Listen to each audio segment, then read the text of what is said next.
Welcome back to pink life. तो आज हम लोग 28 दिसंबर 2022 को जो पेपर हुआ था सीटेट पेपर 1 उसके ईवीएस के क्वेश्चनों की प्रैक्टिस करेंगे और हम आपको उसके क्वेश्चनों के आंसर के साथ साथ उसका एक्सप्लेनेशन भी बताएंगे। आप कमेंट में बताइएगा कि आपके कितने क्वेश्चन करेक्ट हुए। हम यहाँ 30 क्वेश्चन टोटल करेंगे। तो चलिए स्टार्ट करते हैं। पहला क्वेश्चन है, निम्नलिखित में से किस अध्यापक का कौन सा कथन लिंग पूर्वाग्रह का प्रदर्शन करता है? तो फर्स्ट ऑप्शन है, विद्यार्थियों तुम सभी ने अच्छा काम किया है। सेकेंड है, लड़कों तुम हमेशा शोर मचाते हो। थर्ड है, लड़कों और लड़कियों चलो हम सब एक खेल खेलें। फोर्थ है, विद्यार्थियों मैं तुम्हारे प्रदर्शन से खुश नहीं हूँ। तो देखिए, लिंग पूर्वाग्रह वह होता है जिसमें किसी एक लिंग की तरफ इंडिकेशन करके कुछ कहा जाता है। तो यहाँ सेकेंड ऑप्शन में लड़कों तुम हमेशा शोर मचाते हो, इसमें लड़कों की तरफ मतलब एक लिंग की तरफ इंडिकेशन किया गया है। तो ये पूर्वाग्रह लिंग पूर्वाग्रह को दर्शाता है। तो इसका ऑप्शन नंबर सेकेंड करेक्ट हुआ। अगला क्वेश्चन देखते हैं, सौर सेल के निर्माण हेतु किस पदार्थ का उपयोग किया जाता है? तो फर्स्ट ऑप्शन है लेड, सेकेंड है सोडियम, थर्ड है कॉपर, फोर्थ है सिलिकॉन। तो सौर सेल के निर्माण में सिलिकॉन का उपयोग किया जाता है। तो फोर्थ ऑप्शन इसका करेक्ट हुआ। अगला क्वेश्चन देखते हैं, निम्नलिखित में से कौन सा कथन लिंग रूढ़िबद्धता का प्रदर्शन करता है? तो देखिए, लिंग रूढ़िबद्धता से इसमें तीन क्वेश्चन आपको मिलेंगे। एक क्वेश्चन हम पहले ही बता चुके हैं आपको लिंग रूढ़िबद्धता क्या है। तो चलिए उसी के आधार पर है, इसमें भी देख लेते हैं कौन सा कथन सत्य है। इसमें फर्स्ट ऑप्शन है, सामान्यतः लड़कियां लड़कों से बेहतर खाना बनाती हैं। सेकेंड है, एशियाई लोग खेलों में अच्छे नहीं होते हैं। थर्ड है, सामान्यतः लड़कों की तुलना में लड़कियों का पेशीय द्रव्यमान कम होता है। फोर्थ है, लड़कों व लड़कियां ने कुश्ती में हिस्सा लिया। तो देखिए, इसमें फर्स्ट ऑप्शन में सामान्यतः लड़कियां लड़कों से बेहतर खाना बनाती हैं, एक एक लिंग की तरफ इंडिकेशन किया गया है लड़कियां ही बेहतर खाना बनाती हैं। तो ऐसा नहीं है, लड़के भी बेहतर खाना बना सकते हैं। तो फर्स्ट ऑप्शन इसमें करेक्ट हुआ। आप कहेंगे कि थर्ड वाला में भी इंडिकेशन किया गया है लिंग रूढ़िवादिता को। जी नहीं, थर्ड वाले में सामान्यतः लड़कों की तुलना में लड़कियों का पेशीय द्रव्यमान कम होता है। ये एक साइंस से रिलेटेड है। ये इसमें रूढ़िवादिता नहीं दर्शाया गया है। तो थर्ड ऑप्शन करेक्ट नहीं होगा, इसका ऑप्शन नंबर फर्स्ट करेक्ट हुआ। अगला क्वेश्चन देखते हैं, नर चिड़िया बहुत सारे सुंदर बनावट वाले घोंसले बनाता है और मादा चिड़िया उनमें सबसे बढ़िया घोंसले अपने अंडे देने के लिए चुनती है। यह कौन सी चिड़िया है? तो फर्स्ट ऑप्शन है बया जुलाहा चिड़िया, सेकेंड है फाख्ता, थर्ड है दार्जिन चिड़िया और फोर्थ है शकरखोरा। तो मादा चिड़िया नर चिड़िया जो है अच्छे सुंदर सुंदर घोंसले बनाते हैं और मादा चिड़िया क्या करती है, उसमें जो सुंदर सबसे बढ़िया सुंदर घोंसला रहता है उसी में अपने अंडे देती है। तो ये कौन सी चिड़िया है? जुलाहा चिड़िया, बया चिड़िया। फर्स्ट ऑप्शन इसका करेक्ट हुआ। अगला क्वेश्चन देखते हैं, निम्नलिखित में से कौन से कीट समूह में रहते हैं और उन सभी की विशिष्ट भूमिकाएं बटी हुई हैं? तो समूह में रहने वाले कीट को देखते हैं। तो फर्स्ट ऑप्शन है मधुमक्खी, चिड़िया, मकड़ी। तो आपने देखा होगा मकड़ी समूह में नहीं रहती हैं, अकेले भी रहती हैं। सेकेंड है ततैया, दीमक, चींटियाँ। तो ततैया भी समूह में रहता है, दीमक भी समूह में रहता है, चींटियाँ भी समूह में रहता है। तो सेकेंड ऑप्शन इसका करेक्ट हो सकता है, लेकिन और आंसर देख लेते हैं, चिड़िया, मच्छर, मकड़ी। तो देखिए, मकड़ी भी यहाँ थर्ड वाले में भी दिया गया। तो मकड़ी भी हमेशा समूह में नहीं रहती, वो अकेले भी रहती है। तो फर्स्ट गलत हुआ और थर्ड भी गलत हुआ। मधुमक्खी घर में पाई जाने वाली मक्खी, दीमक। तो घर में पाई जाने वाली मक्खी और दीमक ये सभी हमेशा समूह में नहीं रखते हैं। घर में पाई जाने वाली मक्खी हमेशा समूह में नहीं रहती। तो इसलिए फोर्थ ऑप्शन भी गलत हुआ। तो इसका ऑप्शन नंबर सेकेंड करेक्ट है। ततैया, दीमक, चिड़िया तीनों ही समूह में पाए जाते हैं और उन सभी की विशिष्ट भूमिकाएं बटी हुई हैं। तो सेकेंड ऑप्शन करेक्ट हुआ। अगला क्वेश्चन देखते हैं। फूलों की पहचान कीजिए। तो इसमें फूलों की पहचान करना है। तो फर्स्ट ऑप्शन है केवल रात में ही खिलता है। बी, औषधि बनाने में काम में लाया जाता है। सी, रंगाई के काम में लाया जाता है। डी, पूरे वर्ष भर खिलता है। तो पहला केवल रात में ही खिलता है, तो कौन सा रात में ही खिलता है? तो रात की रानी ही रात में खिलती है। और औषधि बनाने में काम में लाया जाता है, कौन सा है? गुड़हल औषधि बनाने में काम में लाया जाता है। रंगाई के काम में लाया जाता है, तो गेंदा रंगाई के काम में लाया जाता है। पूरे वर्ष भर खिलता है, तो क्या कौन सा फूल पूरे वर्ष भर खिलता है? गुलाब। तो सेकेंड ऑप्शन रात की रानी जो केवल रात में खिलती है। गुड़हल औषध बनाने में काम आता है। गेंदा रंगाई के काम में लाया जाता है। गुलाब पूरे वर्ष भर खिलता है। तो ऑप्शन नंबर सेकेंड करेक्ट हुआ। अगला क्वेश्चन देखते हैं। मधुमक्खियों के छत्ते में मधुमक्खियों के बारे में निम्नलिखित में से कौन सा कथन सही नहीं है? तो फर्स्ट ऑप्शन केवल रानी मक्खी ही अंडे देती है। सेकेंड है श्रमिक मक्खी काम करने वाली नर मक्खी होती है। थर्ड है छत्ते में कुछ ही नर मक्खियाँ होती हैं। और फोर्थ है छत्ते में केवल एक ही रानी मक्खी होती हैं। तो हमने मधुमक्खी के ऊपर टॉपिक पढ़ाया हुआ है। आपने अगर अभी तक नहीं पढ़ा है तो वीडियो जाकर देख लीजिए, आपको समझ में आ जाएगा कौन सा कथन इसमें सही है। तो हम आपको बता दे रहे हैं कि सही नहीं है, पूछा गया है तो इसमें सही नहीं है। श्रमिक मक्खी काम करने वाली नर मक्खी होती हैं, तो नर मक्खी काम नहीं करती हैं, केवल कुछ ही नर मक्खी छत्ते में रहती हैं। तो सेकेंड ऑप्शन इसका करेक्ट हुआ। अगला क्वेश्चन देखते हैं। निम्नलिखित में से कौन सा समूह फल का है? तो फर्स्ट ऑप्शन दिया है आलू, बैगन, आम। सेकेंड है केला, बैगन, मूली। थर्ड है टमाटर, केला, अदरक। फोर्थ है केला, भिंडी, आलू। तो ये सभी ऑप्शन गलत है, क्योंकि इसमें सभी समूह में जो भी समूह दिए हैं सभी समूह फल के नहीं है। तो ये चारों ऑप्शन ही इनकरेक्ट है। सीटेड ने इसमें सभी को कॉमन नंबर दिया हुआ है, तो हम इसमें कोई भी ऑप्शन टिक नहीं कर रहे हैं। अगला क्वेश्चन देखते हैं। भारत के अनेक इलाकों में पाई गई बावड़ियों के संबंध में कौन सा कथन सही नहीं है? तो फर्स्ट ऑप्शन है ये जल संरक्षण की पारंपरिक व्यवस्था है। सेकेंड है बावड़ियों का जल पीने के लिए उपयोग में नहीं लाया जा सकता है। थर्ड है ये वर्षा जल संग्रहण और पुनः आवेशन के सिद्धांत पर आधारित है। फोर्थ है इनका उपयोग सामुदायिक संसाधन के रूप में किया जाता है। तो सही नहीं पूछा गया है, तो सही नहीं, इसमें बावड़ियों का जल पीने के लिए उपयोग में नहीं लाया जा सकता है। तो ये ऑप्शन इसका सही नहीं है, क्योंकि बावड़ियों का जल पीने में भी उपयोग लाया जा सकता है।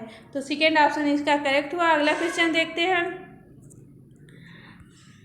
एक रेलगाड़ी अहमदाबाद से त्रिवेंद्रम की ओर जाते हुए कई सुरंगों से गुजरती है। ये सुरंगें किन पहाड़ियों में हैं? तो देखिए अहमदाबाद से त्रिवेंद्रम की ओर जाया जाएगा तो वो पश्चिम की तरफ, अहमदाबाद आपके पूर्व की तरफ है और त्रिवेंद्रम उसके पश्चिम में है। तो जब पूर्व से पश्चिम की ओर जाया जाएगा तो पश्चिमी घाट पड़ेगा। तो फर्स्ट ऑप्शन दिया गया है पूर्वी घाट, सेकेंड पश्चिमी घाट, थर्ड हिमालय, फोर्थ अरावली। तो पश्चिमी घाट यानी कि अहमदाबाद से त्रिवेंद्रम जाया जाता है तो पश्चिमी घाट की तरफ जाया जाता है। सेकेंड ऑप्शन इसका करेक्ट हुआ। अगला क्वेश्चन देखते हैं। निम्नलिखित में से कौन सा कथन हाथियों के बारे में सही नहीं है? देखिए तो हमने हाथी के बारे में आपको अच्छे से पढ़ाया हुआ है जानवर टॉपिक में, तो आप वहाँ से जानवर टॉपिक आप पढ़ेंगे तो उसमें हाथी, शेर सभी के बारे में मैंने पढ़ाया हुआ है, तो वहाँ से आप देख सकते हैं। पहला आप देखते हैं, इसका अभिकथन है हाथियों के झुंड में केवल मादा हाथी और बच्चे हाथी होते हैं। और इसका तर्क दिया हुआ है नर हाथी चारों ओर अकेले ही घूमते हैं। तो फर्स्ट ऑप्शन में हाथियों के झुंड में केवल मादा हाथी और बच्चे होते हैं, ये सही है। आप उसके जानवर टॉपिक को पढ़ेंगे तो आपको समझ में आ जाएगा कौन सा सही है। नर हाथी चारों ओर अकेले ही घूमते हैं, तो ये भी सही है। लेकिन इसमें ऑप्शन देख लेते हैं, ए और आर दोनों सही हैं और आर ए की सही व्याख्या करता है। सेकेंड है ए और आर दोनों सही है लेकिन आर ए की सही व्याख्या नहीं है। थर्ड है ए सही है लेकिन आर सही नहीं है। फोर है ए और आर दोनों सही नहीं है। तो इसमें फर्स्ट और सेकेंड दोनों सही है लेकिन क्या है, नर हाथी चारों ओर अकेले घूमती हैं, ये जो है आर इस ए की व्याख्या नहीं करता है। आर जो है ए की व्याख्या नहीं कर रहा है, तो सेकेंड ऑप्शन इसका करेक्ट हुआ। अगला क्वेश्चन देखते हैं। नीचे कक्षा 5 के 4 बच्चों के खून की जांच रिपोर्ट में उनके हीमोग्लोबिन स्तर के बारे में बताया गया है। अमन का हीमोग्लोबिन है 8 ग्राम पर DL, राधिका का हीमोग्लोबिन है 10 ग्राम पर DL, सुजीत का है 14 ग्राम पर DL, मारिया का है 6 ग्राम पर DL। तो इनमें से किन बच्चों में रक्त अल्पता एनीमिया है? तो रक्त अल्पता कब होता है? जब हीमोग्लोबिन की मात्रा 12.5 ग्राम पर DL से कम रहती है तो हीमोग्लोबिन की स्तर निम्न रहता है, तो उसमें रक्त अल्पता होती है, एनीमिया होती है। तो आप इसको ध्यान रखेंगे। 12.5 जब रहेगा तो ये हीमोग्लोबिन इससे अगर कम रहेगा तो हमें रक्त अल्पता यानी कि एनीमिया हो जाएगा। तो इसमें देख लीजिए किन किन का 12.5 से कम है। तो देखिए अमन का कम है, राधिका का भी कम है और मारिया का भी कम है 12.5 से। तो केवल सुरजीत का 14 है यानी कि 12.5 से अधिक है, तो केवल सुरजीत में रक्त अल्पता नहीं है, बाकी तीनों में रक्त अल्पता एनीमिया है। तो देखते हैं इसमें ऑप्शन में अमन, राधिका और मारिया। तो अमन, राधिका और मारिया तीनों को ही अल्प रक्तता है, एनीमिया है। तो फोर्थ ऑप्शन इसका करेक्ट हुआ। अगला क्वेश्चन देखते हैं। चिड़ियों की आँखों के बारे में निम्नलिखित में से कौन सा कथन सही है? फर्स्ट दिया है यशवंत, सभी चिड़िया के अपने सिर के दोनों तरफ आँखें होती हैं। सेकेंड है चिड़िया दो भिन्न भिन्न वस्तुओं पर एक ही समय पर दृष्टि केंद्रित नहीं कर पाती हैं। तो देखिए इसमें सभी चिड़ियों के अपने सिर के दोनों तरफ आँखें होती हैं, तो ये सही है। और चिड़िया दो भिन्न भिन्न वस्तुओं पर एक ही समय पर दृष्टि केंद्रित नहीं कर पाती है, ये गलत है। तो इसका ऑप्शन नंबर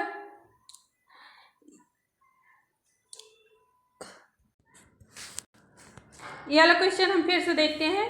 दिया गया है यशवंत में दिया गया है सभी चिड़ियों के अपने सिर के दोनों तरफ आँखें होती हैं, और सेकेंड में दिया गया है चिड़िया दो भिन्न भिन्न वस्तुओं पर एक ही समय पर दृष्टि केंद्रित नहीं कर पाती हैं।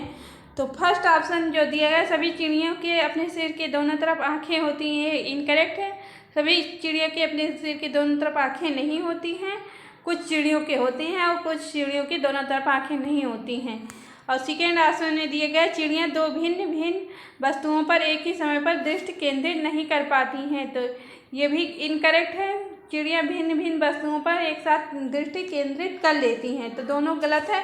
तो इसका ऑप्शन नंबर 4 यस1 और यस2 दोनों गलत है, करेक्ट हुआ। अगला क्वेश्चन देखते हैं।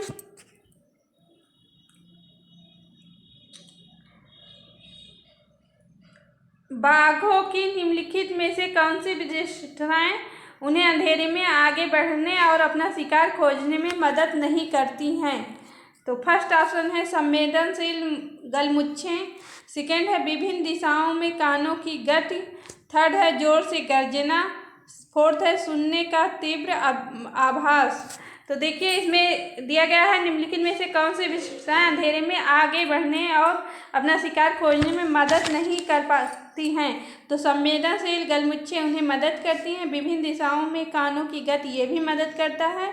सुनने का तीव्र आभास, ये भी उनका मदद करता है। तो थर्ड ऑप्शन जोर की गर्जना, ये जोर की गर्जना जो है उन्हें सुनने में मदद नहीं करती है। तो यही ऑप्शन करेक्ट हुआ, थर्ड ऑप्शन। अगर आपने जानवर टॉपिक नहीं पढ़ा है तो हमने वीडियो हमारे चैनल पर आपको जानवर टॉपिक से रिलेटेड मिल जाएगा। वहाँ पे आपको हाथी से और बाघ, क्लाथ, सभी से रिलेटेड टॉपिक हमने पढ़ाया हुआ है। तो वहाँ से आप जाके देख सकते हैं, वहाँ आप इस समझ में आ जाएगा। तो चलिए अगला क्वेश्चन देखते हैं। निम्नलिखित का सही मिलान कीजिए। तो फर्स्ट में जिम कॉर्बेट, काजीरंगा, रणथंभौर और गिर राष्ट्रीय पार्क दिया गया है। और सेकेंड में भारत के राज्य दिए गए हैं, किस राज्य में कौन से पार्क हैं, ये हमें आप मिलाना है। तो देखिए जिम कॉर्बेट उत्तराखंड में है, तो ए का सेकेंड है। काजीरंगा असम में है, तो बी का 1 है। रणथंभौर राजस्थान में है, तो सी का 4th है। गिर राष्ट्रीय पार्क गुजरात में है, तो डी का 3rd है। तो देख लेते हैं, ए का सेकेंड, बी का 1, सी का 4, डी का 3rd। तो ये सेकेंड ऑप्शन में दिया गया है। तो सेकेंड ऑप्शन हमारा करेक्ट हुआ। अगला क्वेश्चन देखते हैं।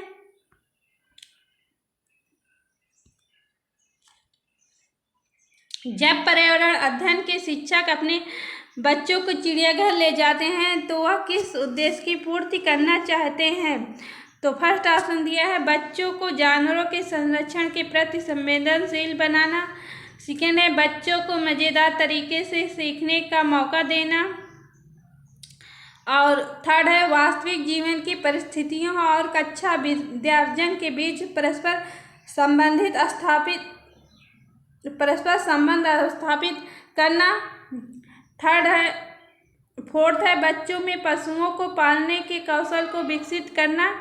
तो देखिए ये चारों ही ऑप्शन आपको एकदम क्लोज लग रहे हैं। आप इसमें इस तरह के ऑप्शन में आप कंफ्यूज हो सकते हैं कौन सा करेक्ट है। तो इसमें ध्यान से देने की ज़रूरत है, ध्यान से पढ़ना है। और जो सबसे उचित रहेगा, जो सबसे सही ज़्यादा सही रहेगा उसी के हम टिक करेंगे। तो थर्ड ऑप्शन में दिया गया वास्तविक जीवन की परिस्थितियों और कक्षा विद्यार्जन के बीच परस्पर संबंध स्थापित करना। तो ये सबसे उचित लग रहा है, तो इसे ही हम करेक्ट मानेंगे और यही करेक्ट है। थर्ड ऑप्शन इसका करेक्ट हुआ। अगला क्वेश्चन देखते हैं। रमेश अपनी कक्षा 5 की पर्यावरण अध्ययन की कक्षा में खोजपूर्ण प्रश्न पूछता है। उपयुक्त उद्देश्य विद्यार्थियों के किस कौशल के विकास का सही नहीं है। तो फर्स्ट ऑप्शन प्रदर्शन कौशल, सेकेंड है अवलोकन कौशल, थर्ड है रचनात्मक कौशल, फोर्थ है श्रवण कौशल। तो इसमें विद्यार्थियों की किस कौशल के विकास का सही नहीं है पूछा गया है। तो प्रदर्शन कौशल, इसमें प्रदर्शन नहीं किया जाएगा। कोई प्रश्न पूछ रहा है खोजपूर्ण प्रश्न, तो इसमें प्रदर्शन नहीं किया जाएगा, बल्कि जबकि अवलोकन किया जाएगा, रचनात्मक कौशल होगा, श्रवण कौशल होगा। ये तीनों करेक्ट है, लेकिन प्रदर्शन कौशल नहीं है। तो फर्स्ट ऑप्शन इसका करेक्ट हुआ। अगला क्वेश्चन देखते हैं। पर्यावरण अध्ययन में निम्नलिखित में से कौन से समस्या समाधान के गुण हैं। तो समस्या समाधान के गुण पूछा गया है। तो फर्स्ट ए में दिया गया सृजन, सेकेंड बी चयन, सी भाषण और डी लेखन। तो समस्या समाधान के गुण ए और बी, सृजन और चयन, ए और बी फर्स्ट ऑप्शन में दिया गया है। तो फर्स्ट ऑप्शन हमारा करेक्ट हुआ। अगला क्वेश्चन देखते हैं।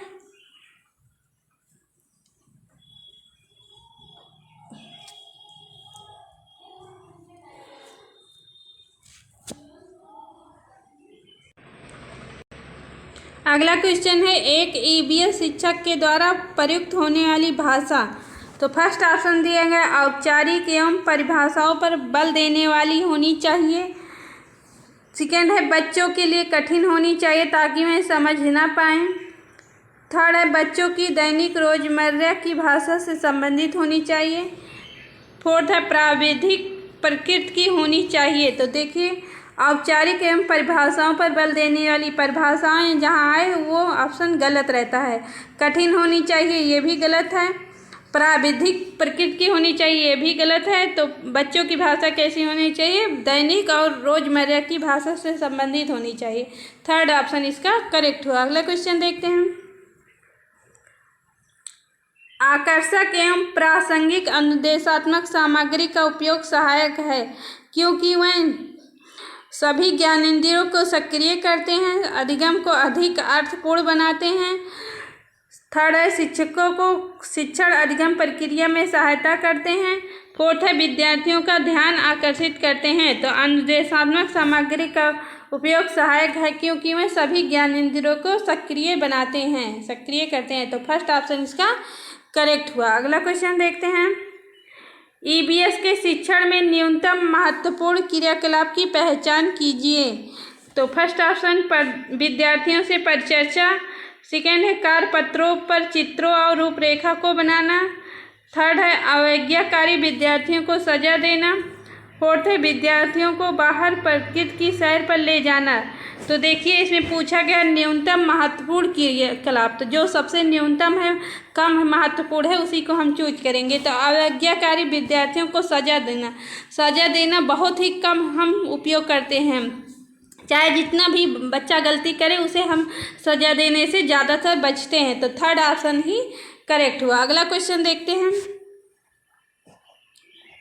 निम्नलिखित में से पर्यावरण अध्ययन पुस्तक में पहेलियों को सम्मिलित करने के उद्देश्य को पहचानिए। तो फर्स्ट ऑप्शन दिया गया है विद्यार्थियों के मन को भ्रमित करना, सेकेंड है विद्यार्थियों में तर्क क्षमता विकसित करना, थर्ड है विद्यार्थियों के मन को भ्रमित करना और स्वयं आनंदित होना, फोर्थ है विद्यार्थियों को खेल खिलाना। तो भ्रमित करने वाला तो ऑप्शन 1 और थर्ड तीनों ही गलत है। विद्यार्थियों को खेल खिलाना और सेकेंड विद्यार्थियों में तर्क क्षमता विकसित करना। तो देखिए आपको ये दोनों ही ऑप्शन सही लग सकते हैं, लेकिन हमें सबसे उचित चूज करना है। तो पहेलियों को क्यों सम्मिलित किया जाता है? विद्यार्थियों में तर्क क्षमता विकसित करने के लिए। तो सेकेंड ऑप्शन इसका करेक्ट होगा और फोर्थ इनकरेक्ट है। अगला क्वेश्चन देखते हैं। पर्यावरण अध्ययन के शिक्षण अधिगम में विद्यार्थियों द्वारा प्रश्न पूछना अत्यधिक महत्वपूर्ण है क्योंकि ये प्रश्न संकेतक हैं। ए विद्यार्थियों की जिज्ञासा के, बी विद्यार्थियों के समझ में अंतर के, सी शिक्षक की क्षमता के। तो देखिए शिक्षक से इसमें रिलेटेड नहीं है कि किया जाएगा क्योंकि शिक्षक की क्षमता के बारे में यहाँ नहीं कहा गया है। पर्यावरण अध्ययन शिक्षण अधिगम में विद्यार्थियों द्वारा प्रश्न पूछना अत्यधिक महत्वपूर्ण है। इसमें विद्यार्थी प्रश्न पूछ रहा है तो विद्यार्थियों की जिज्ञासा से संबंधित है, विद्यार्थियों के समझ में अंतर से संबंधित है। तो ए और बी फर्स्ट ऑप्शन में दिया गया है, तो फर्स्ट ऑप्शन हमारा करेक्ट हुआ। अगला क्वेश्चन देखते हैं। गलत कथन का चयन कीजिए। ईवीएस एक अंतःविषयक विषय है, फर्स्ट ऑप्शन। सेकेंड ऑप्शन है ईवीएस पढ़ना पढ़ाना स्थानीय संसाधनों के माध्यम से होना चाहिए। थर्ड है ईवीएस मुख्यतः जैव विविधता के अध्ययन से जुड़ी है। फोर्थ है कक्षा 1 और सेकेंड में ईवीएस शिक्षण भाषा और गणित के माध्यम से होना चाहिए। तो गलत कथन हमें चूज करना है। तो थर्ड ऑप्शन में ईवीएस मुख्यतः जैव विविधता के अध्ययन से जुड़ी है। तो केवल इसमें जीवों का अध्ययन नहीं किया जाता बल्कि वनस्पतियों और पेड़ पौधों का भी अध्ययन किया जाता है। तो थर्ड ऑप्शन इसका इनकरेक्ट हुआ, तो इनकरेक्ट ही पूछा गया है, तो इसलिए थर्ड ऑप्शन इसका सही हुआ। अगला क्वेश्चन देखते हैं। अगला क्वेश्चन है, एक पर्यावरण अध्ययन शिक्षक होने के नाते आप अपनी कक्षा के औसत छात्रों के लिए क्या करेंगे? तो फर्स्ट ऑप्शन उन्हें कई बार अवधारणा लिखने के लिए देना। सेकेंड है उन्हें पहली पंक्ति में बैठाकर लगातार मार्गदर्शन करना। थर्ड है उनके कमज़ोर पक्षों को ढूंढना एवं सुधारने के लिए समाधान खोजने एवं लागू करना। फोर्थ है उनको अतिरिक्त कार्य घर में अभ्यास के लिए देना। तो देखिए बच्चों को बहुत अधिक जो चीज़ कराया जाता है वो गलत रहता है, तो वैसे आसन गलत माने जाते हैं। तो कई बार अवधारणा लिखने के लिए देना, तो ये भी गलत है। अतिरिक्त कार्य अभ्यास के लिए देना, ये भी गलत है। उन्हें पहली पंक्ति में बैठाकर लगातार मार्गदर्शन करना। लगातार इसमें लगातार बहुत अधिक किया गया है, तो ये भी गलत है। थर्ड ऑप्शन, उनके कमज़ोर पक्षों को ढूंढना एवं सुधारने के लिए समाधान खोजना एवं लागू करना, ये करेक्ट हुआ। तो थर्ड ऑप्शन इसका करेक्ट है। अगला क्वेश्चन देखते हैं। अगला क्वेश्चन है, पर्यावरण अध्ययन शिक्षा के क्षेत्र में सम्मिलित है। तो फर्स्ट ऑप्शन है औपचारिक शिक्षा, सेकेंड है अनौपचारिक शिक्षा, थर्ड है औपचारिक और अनौपचारिक शिक्षा, फोर्थ है विद्यालयी शिक्षा। पर्यावरण अध्ययन शिक्षा के क्षेत्र में औपचारिक और अनौपचारिक शिक्षा दोनों ही सम्मिलित है, तो थर्ड ऑप्शन इसका करेक्ट हुआ। अगला क्वेश्चन देखते हैं। विद्यार्थियों में अवधारणात्मक समझ तब अच्छी होती है जब शिक्षक जोर डालते हैं। फर्स्ट ऑप्शन है संवाद पर, सेकेंड है लिखित एवं मौखिक परीक्षा पर, थर्ड है पाठ्य पुस्तकों पर, फोर्थ है प्रतिस्पर्धा पर। तो अवधारणा समझ तब अच्छी होती है जब शिक्षक जोर डालते हैं संवाद पर, तभी अवधारणात्मक समझ विकसित होती है। तो फर्स्ट ऑप्शन इसका करेक्ट हुआ। अगला क्वेश्चन देखते हैं। उपाख्यानात्मक अभिलेख में इनमें से क्या नहीं होना चाहिए? ए, समस्याओं पर केंद्रित होना, बी, निर्णायक होना, सी, बच्चों की ताकत और कमजोरियों को पहचानना, डी, बच्चों की रुचि और जिज्ञासा को पहचानना। तो इसमें पूछा गया है इनमें से क्या नहीं होना चाहिए। तो समस्याओं पर केंद्रित होना चाहिए, उपाख्यानात्मक अभिलेख ये नहीं होना चाहिए, निर्णायक होना ये भी नहीं होना चाहिए। तो ए और बी फर्स्ट ऑप्शन में दिया गया, तो फर्स्ट ऑप्शन करेक्ट हुआ। और बच्चों की ताकत और कमजोरियों को पहचानना ये होना चाहिए, बच्चों की रुचि और जिज्ञासा को पहचानना ये भी होना चाहिए। तो नहीं पूछा गया है, तो ए और बी नहीं होना चाहिए। अगला क्वेश्चन देखते हैं।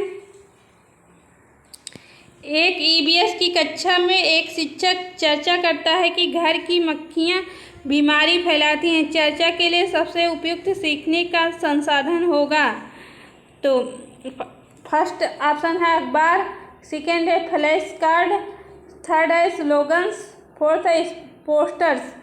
तो घर की मक्खियां बीमारियां फैलाती हैं, चर्चा के लिए सबसे उपयुक्त सीखने का संसाधन अखबार होगा। तो फर्स्ट ऑप्शन इसका करेक्ट हुआ। अगला क्वेश्चन देखते हैं। खेल में पाठ पढ़ाते हुए सरिता विद्यार्थियों को खेल के मैदान में ले जाती है और उन्हें अलग अलग दिनों में विभिन्न खेल खिलाती है। मीनू उसी पाठ को अलग अलग खेलों के चित्र कार्ड को दिखाकर विद्यार्थियों को पढ़ाती है। तो विद्यार्थियों को अधिकतम शामिल करने में कौन ज़्यादा प्रभावी रणनीति का उपयोग कर रही है? फर्स्ट ऑप्शन है सरिता, सेकेंड है मीनू, थर्ड है परिस्थिति पर निर्भर करता है और फोर्थ है दोनों सरिता और मीनू। तो देखिए यहाँ पे सरिता क्या कर रही है, वो बच्चों को खेल के मैदान में ले जा रही है और उन्हें अलग अलग दिनों में विभिन्न खेल खिलाती है। और मीनू क्या कर रही है, उसी पाठ को अलग अलग चित्र कार्ड को दिखाकर विद्यार्थियों को पढ़ाती है। तो जो बच्चा खेल के माध्यम से सीखेगा वो अच्छे से सीखेगा। तो सरिता खेल के माध्यम से सिखा ले रही है, तो ये प्रभावी रणनीति है। तो फर्स्ट ऑप्शन इसका करेक्ट हुआ। आज के वीडियो में इतना ही। वीडियो पसंद आया तो लाइक कर दीजिएगा, शेयर कर दीजिए। चैनल पर नए हैं तो चैनल को सब्सक्राइब कर दीजिए। मिलते हैं नेक्स्ट वीडियो में, तब तक के लिए टेक केयर, बाय बाय।